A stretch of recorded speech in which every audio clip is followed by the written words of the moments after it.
Se aleja el miedo en un suspirar. Se enciende la llama que llevas por dentro, guardada para este momento. Y no puedes parar la energía que te inspira. Tú sabes luchar con esfuerzo cada día. Río, sol y mar. Barranquilla aquí te invita a que se prenda ese fuego que grita que viniste a ganar.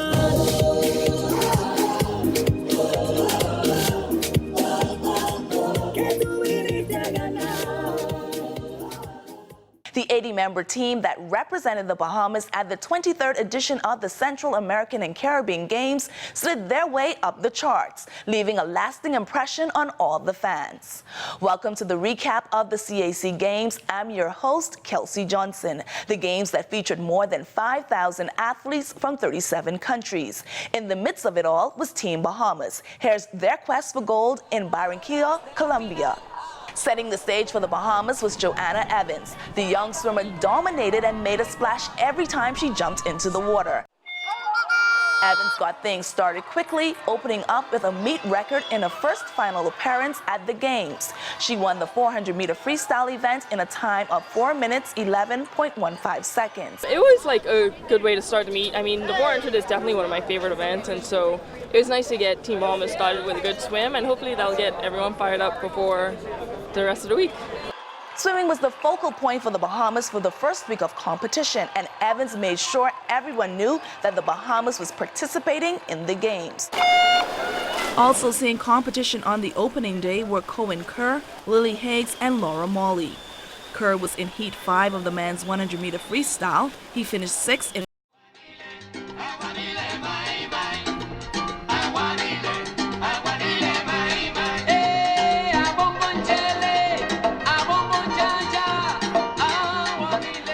an hour-and-a-half drive through the city of Barranquilla, my cameraman Ashley Taylor and I arrived to Marina de Puerto Velo, a small marina on the coast of Port of Colombia. That's where our sailors, veteran Jimmy Lowe, Paul de Sousa, and Michael McSweeney navigated the open water. Lowe and McSweeney teamed up for the Snipe Open Series division, and de Sousa competed in the Sunfish Open Series. Lowe spoke about the clashing of the waves and the rising tides. A 4-member team representing the Bahamas in sailing at this edition of the Central American and Caribbean Games. Veteran sailor Jimmy Lowe sits at the helm and leads young and upcoming skippers like Michael McSweeney, who he is partnering with in the Snipe Open Series. Paul de Sousa is also here. He's competing as well as Spence Cartwright. The quartet struggled throughout the competition and were hoping to ride the waves to victory today in the final day of competition. Yeah, it's been a really tough regatta for all of us. The conditions have been extremely windy. We've had up as high as 27 knots at some days. And, you know, I think that our biggest fault is that we just weren't totally prepared for the extreme winds that we experienced. We were told originally that we're going to have winds from anywhere from 8 to 12 or 15 miles an hour. And I think we had one race like that, which is unfortunate, but you know, you have to be prepared for everything. But you know, we're giving it our best. We're hanging in there. We have some good races, some bad races. And today's the last day, so hopefully at the end of the day, everybody will be happy. I can tell you that everybody gave their all, that's for sure. McSweeney, Lowe's partner, spoke about his experience at the Games. It's very, very windy, and the Snipe itself doesn't really handle those conditions very well. So we've had a couple breakdowns, and unfortunately it's kind of put us in the back of the fleet, and we have like no way to recover it.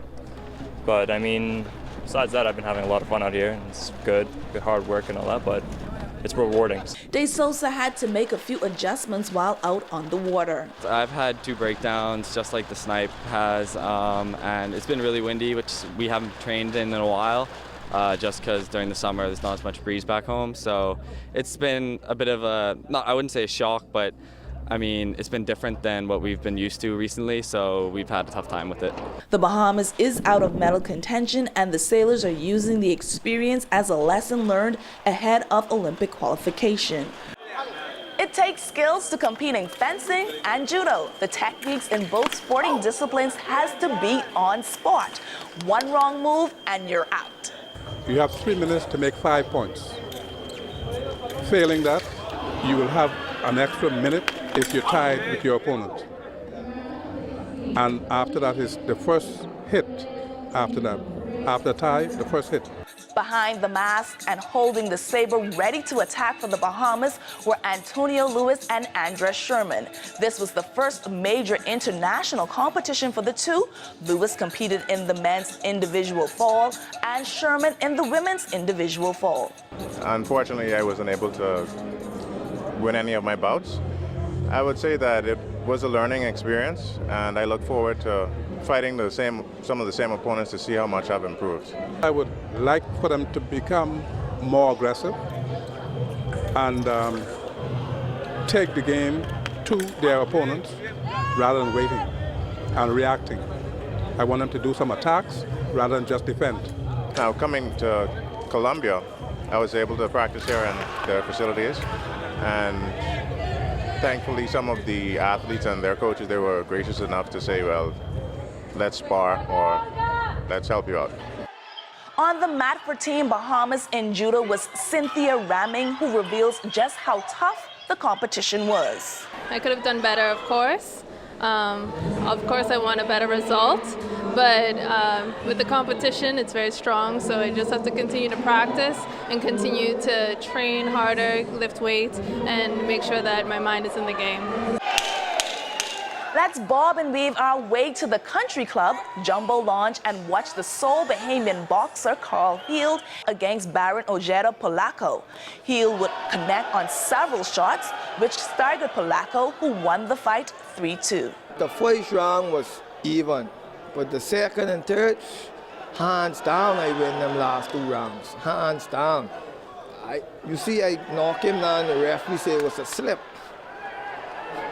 So I don't know what to say. I don't know what I got to do to win, because the crowd see I win, everyone see I win. So, but like they say, it must see I get the bad end of the stick, because they get 2 Puerto Ricans with Lewis today and out of 3, so they wasn't going to let 3 go down in one night. So just got to go back to the drawing board.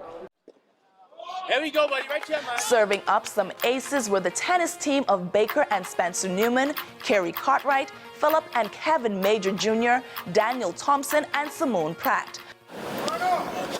The Newman brothers were up first for Team Bahamas. Both won their opening matches, but were eliminated in the second round of play.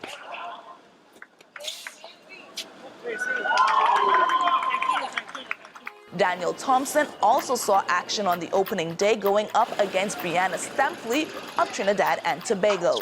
Stampley moved on with a 7-6, 7-4, and 6-3 win. Kerry Cartwright was the only winner on the opening day of play for the Bahamas. She eliminated Monica Matias 6-4 and 6-4. Philip and Kevin Major Jr. teamed up in the men's doubles match and lost a close one to Christopher Diaz and Wilfredo Gonzalez 6-4 and 6-4. Thompson and Simone Pratt played in the women's doubles semifinal match and were defeated by the hometown favorites Maria Ozaro and Mariana Duque 6-2 and 6-1. The Bahamas missed out on a medal, placing 4th in the competition. I felt we could have done a little bit better, but I mean, it's our first time actually playing together. We don't really have much experience playing together, but I felt like we fought and we tried our best. As for Cartwright, she was the #1 player for the women and carried the flag for the Bahamas up to the quarterfinals, where she was eliminated by Giliano Olamos 6-3 and 6-love. Don't you move, there's more exciting action on the next side of the break.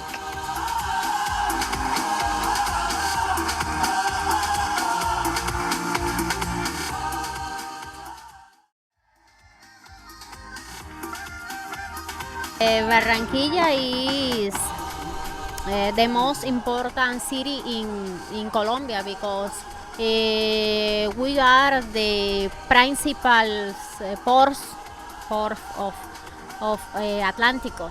in Bogota it's cold and in Barranquilla it's warm all the time. Barranquilla has a lot of singers and soccer players like Falcao, James, singer like Shakira. The people have human quality. The citizens are very happy.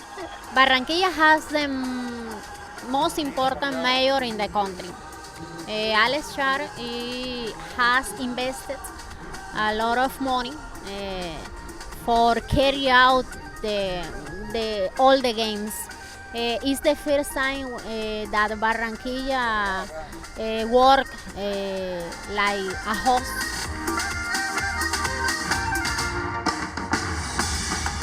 Before we show you how the men's basketball team pressured the ball or how a couple of ground balls were batted by our men's softball team, we take a closer look at the Athletes Village, the place the 80-member team called home for 2 weeks.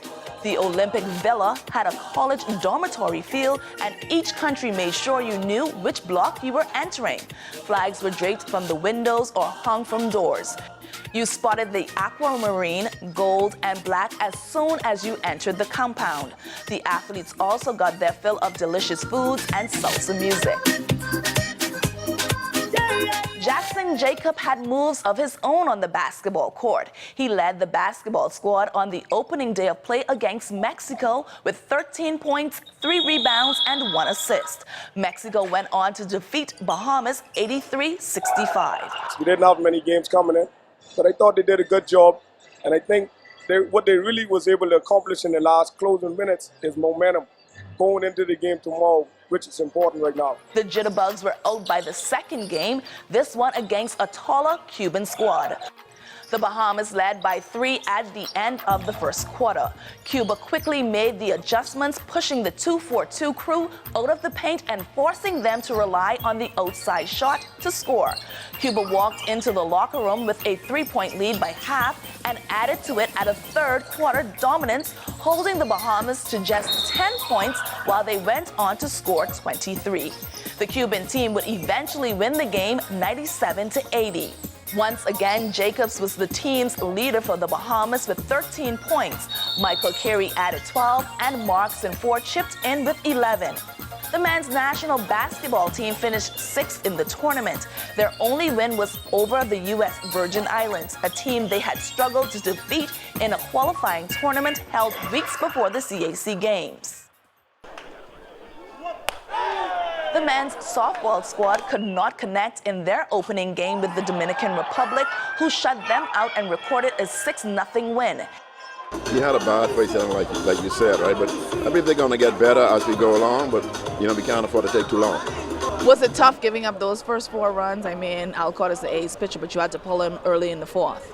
Yeah, it was surprising, to tell you the truth, more than just tough. I don't know, he just didn't have the zip, and he came in and he fight as long as he could, and it didn't make no sense keeping him no longer. I know he's supposed to play way better than the Dominican Republic. Like I said, they pitched through a kind of good game. My guys didn't adjust his pitching, but then the bad first inning he had, really took us out of the game.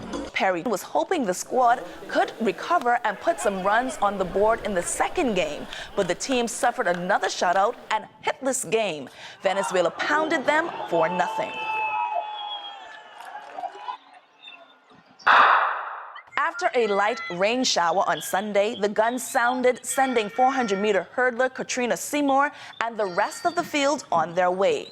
The national record holder in the event, Seymour, ran out of lane 3 and clocked 58.37 seconds. She wasn't pleased with her performance, which ranked her 11th overall and 6th in her heat. I did attack the first one pretty strong. What I just wanted to do, because I know lane 2 was very competitive. She's behind me. I said to myself, if she caught me too soon, then I wasn't doing what I needed to do. But I attacked the first few hurdles, and then I tried to maintain and just finish the race. Andre Colebrook also expressed disappointment with his time, 51.45 seconds in the men's 400-meter hurdles. The clocking was well below his season's and personal's best time. It wasn't a good race for me altogether. Stumbled on a few hurdles, couldn't get the technique down and couldn't get my leg down in time. Running in the inner lane, was that also difficult for you? It was sort of difficult for me because like my first time running in the inner lane, so I mean, I don't know. It was hard. It was hard. Did you have an opportunity to look at the time? If so, are you pleased with it? No, not pleased. I ran faster. Cruising his way into the final of the men's 400 meters was Alonzo Russell. He was the sole competitor for the Bahamas in the open 400 meters. Russell easily won his heat in 46.49 seconds. I just went out there and just run hard the first 30 meters and just held on until I reached 200 and just made a move. You know, it was a pretty easy race overall. You know, I just want to go out in the final and hope to bring home a medal. He lined up in the final in lane 5 and finished 5th in 45.25 seconds. Russell also anchored the men's 4x400 meter relay team to a 5th place finish, the time 3 minutes 07.31 seconds. The team comprised of Michael Matthew, who ran the first leg, Kendrick Thompson, and Stephen Newbold. I would say the whole team was cold, you know. We still did our best, but they had us waiting 15 minutes after we had already warmed up. I just don't know what to say. It just was we put our heart into it, y'all, but it just was a bad showing due to event coordination. They won with 3:03. We ran 3:01 in April. It's August now. We were ready to go under 3 minutes. But just because they had us waiting for almost a whole hour.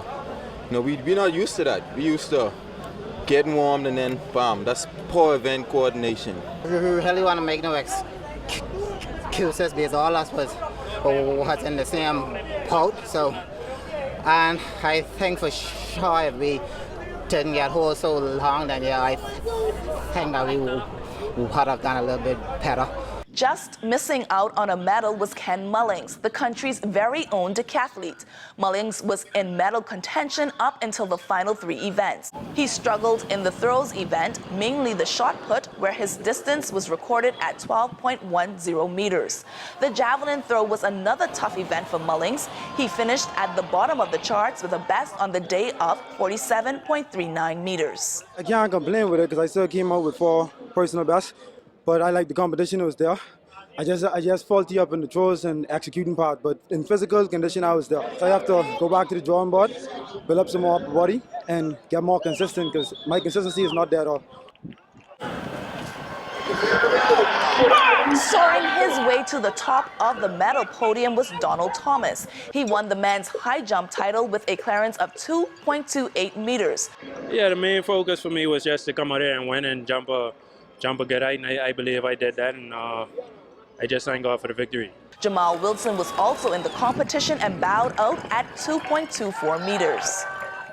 Thomas won the only medal for the Bahamas in track and field. His gold added to the count set in place by the country's swimmers who had a splashing meet. The Bahamas would finish 10th overall on the medal chart with 4 gold, 2 silver, and a bronze.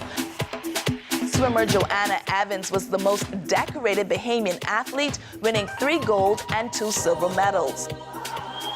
Aubrey Higgs captured the lone bronze medal for the Bahamas, who was 3rd based on per capita. That's the end of our show. Make sure to join us in 2022 for the Games in Panama. Thanks for watching.